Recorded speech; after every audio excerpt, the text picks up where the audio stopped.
नोरमा group, जो सोचता है वो करता है। आपके अपने सपनों का आशियाना। नमस्कार, बहुत बहुत स्वागत करते हैं आपका। बिहार और बिहार की राजनीति को लेकर के चर्चाएं तो हम लगातार कर रहे हैं, लेकिन अभी जो चर्चा हम करने आए हैं वो अब इशारा कर रही है कि भारतीय जनता पार्टी ने भी अपना एंगल बदल दिया है।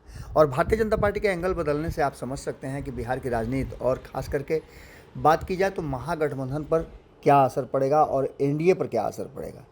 जिस तरह से हम बार बार ये बता रहे हैं कि सीट शेयरिंग का समझौता सबसे बड़ा जो विवाद है, या एक कहा जाए तो वो एक टर्निंग पॉइंट साबित होने वाला है, जहां बिहार में दोनों ही गठबंधन हो सकता है कि इधर से उधर बिखर जाए।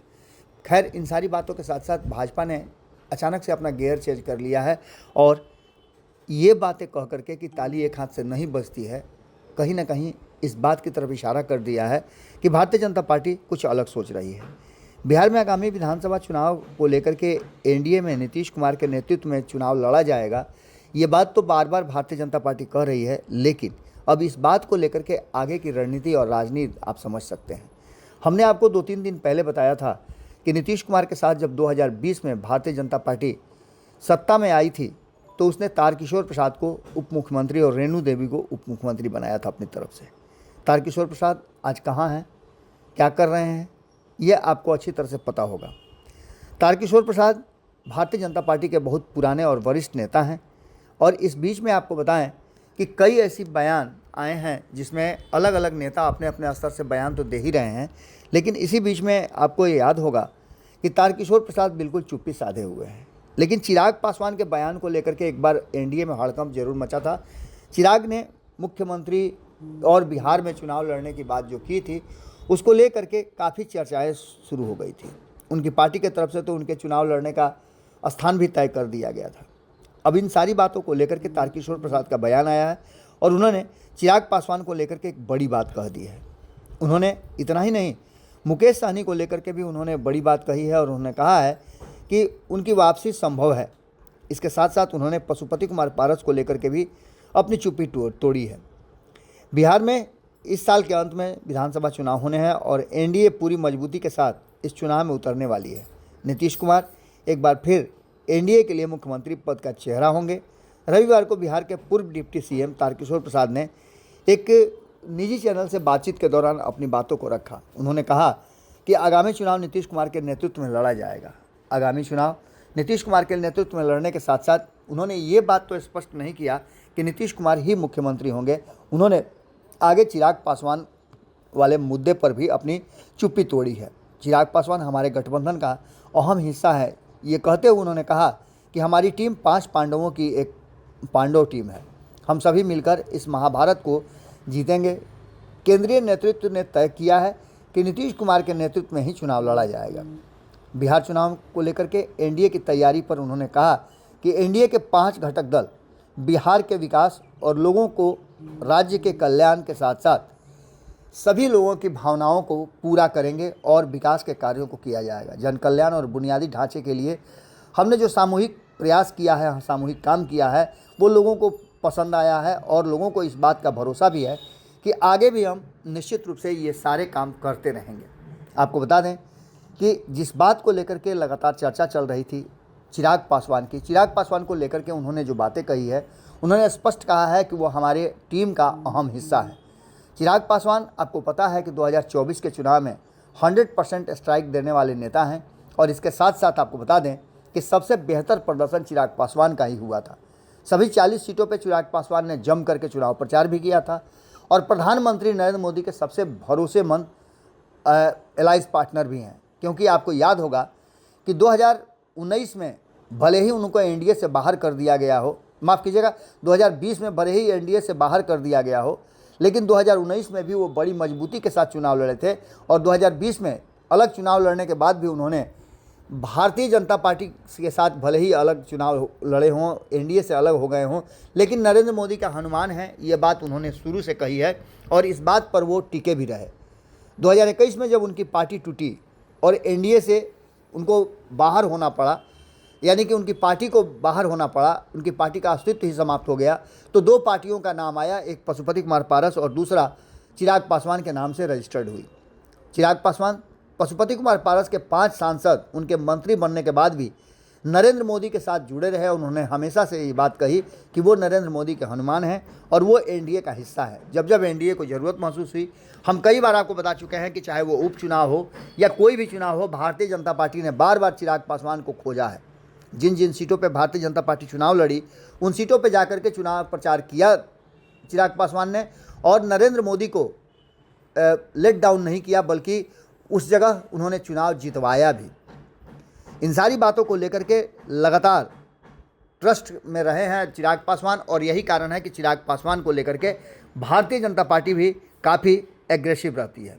इन्हीं सब बातों को लेकर के तारकिशोर प्रसाद ने भी कहा है कि वो हमारे सबसे अहम हिस्सा हैं और सबसे ज़्यादा भरोसेमंद हमारे साथी हैं।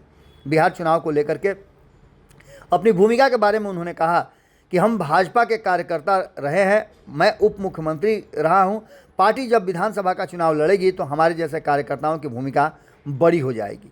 इस बीच में आपको बता दें कि मुकेश सहनी को लेकर के भी उन्होंने कहा है, और सबसे बड़ी बात कि ताली एक हाथ से नहीं बजती है, दोनों हाथ की ज़रूरत पड़ती है। ये बात कह करके उन्होंने इशारों में बहुत सारी बातें कही।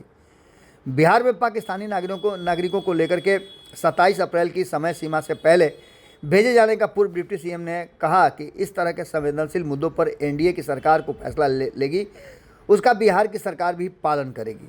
एनडीए ने मुकेश सहनी की वापसी को लेकर के पूर्व डिप्टी सीएम तारकिशोर प्रसाद ने कहा कि एनडीए के बारे में बार बार जो चर्चा की जा रही है, उसका मतलब उनके मन में अभी भी कसक है, यानी कि एनडीए हमें साथ ले ये बात वो सोच रहे हैं। इस बीच आपको याद होगा कि भारतीय जनता पार्टी के तरफ से एक निमंत्रण भी दिया गया था मुकेश सहनी को, जिस निमंत्रण की खूब चर्चा हुई थी। उनके मीडिया हेड जो हैं बिहार के, दानिश इकबाल, वो जा करके उनको ईद का पर उनको आमंत्रण दिया था और उन्होंने स्वीकार भी किया था।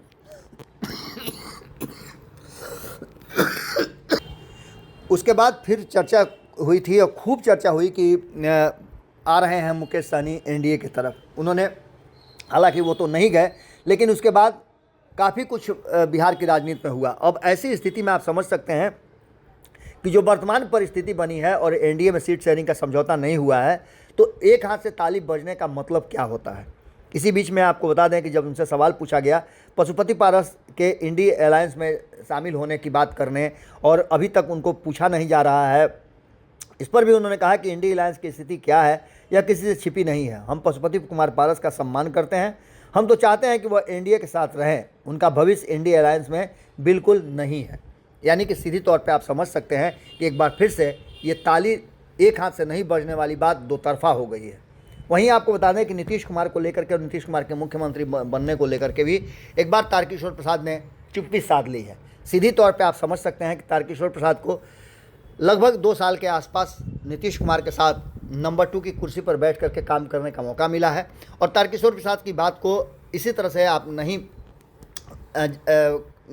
रख सकते हैं, जबकि आपको वास्तविकता पता है कि नीतीश कुमार जिस तरह की रणनीति अपनाते हैं, उसमें जो भी हो, भारतीय जनता पार्टी या जिन दल की बात कर लें आप, नीतीश कुमार के साथ रहते हैं तो नीतीश कुमार के ही नीतियों पे काम करते हैं। अब देखना दिलचस्प होगा कि तारकिशोर प्रसाद के बातों का आखिर बिहार की राजनीति में क्या मायने होता है। एक तरफ जहां चिराग पासवान को लेकर के वो काफ़ी कुछ कह गए और उन्होंने कहा कि वो सबसे अहम पार्टनर हैं, लेकिन नीतीश कुमार और अन्य लोगों को लेकर के उन्होंने बहुत सारी बातें नहीं कही हैं। इसका सीधा मतलब ये होता है कि कहीं ना कहीं भारतीय जनता पार्टी की जो रणनीति है वो कुछ अलग कहानी कह रही है। भाजपा ने अचानक से गियर चेंज कर लिया है और ये बात कह करके कि ताली एक हाथ से नहीं बजती, साफ कर दिया है कि जो समझौता होगा वो सभी के सामूहिक प्रयास से होगा। किसी खास के कहने और इशारा करने या फिर दबाव डालने से किसी भी तरह का कोई समझौता भारतीय जनता पार्टी नहीं करेगी। यानी आप समझ सकते हैं कि सीधा सीधा इशारा सीट शेयरिंग की तरफ जा रहा है, और नीतीश कुमार के जो बार बार कहे जा रहे हैं कि नीतीश कुमार 122 121 पर आकर टिके हुए हैं, उसी को लेकर के शायद ये बात हो सकती है। अब देखना होगा कि आगे क्या कुछ निकल के सामने आता है। जुड़े रहिएगा भारत लाइव के साथ, खबरों का सिलसिला लगातार जारी है। बहुत बहुत धन्यवाद। आपके सपनों को हमने सजाया है, ई होम्स पैनोरामा को हमने बनाया है। ई होम्स मेरा एक सपना था जिस पे मैं पिछले 4 साल से काम कर रहा था। हमने जो बनाया है वो सबने है माना। ई होम्स पैनोरामा में हो आपका भी आशियाना। और फाइनली हमने 2021 में इस प्रोजेक्ट को लॉन्च किया। बहुत लोग अप्रिशिएट कर रहे हैं कि पूर्णिया जैसे शहर में, बिहार के, एक तो बिहार की बात करें उसमें भी पूर्णिया जैसे छोटे जगह में इस तरह का लाइफस्टाइल देना, ये सुन के हम लोगों को बहुत अच्छा लगता है। ई होम्स में हमने कुछ और भी किया है, जैसे हम जिस जगह में रह रहे हैं हमारे फैमिली सिक्योर हो, उनको सिक्योरिटी का ध्यान में रखा है। आपकी सुविधा और सुरक्षा आपके लिए खास है, ये आपका विश्वास है। इसमें आर्टिफिशियल इंटेलिजेंस का 7 लेयर सिक्योरिटी का हमने इस्तेमाल किया है। लस ग्रीन कैंपस को बनाया है। यदि हमारा बाउंड्री वाल है तो वो वर्टिकल गार्डन है।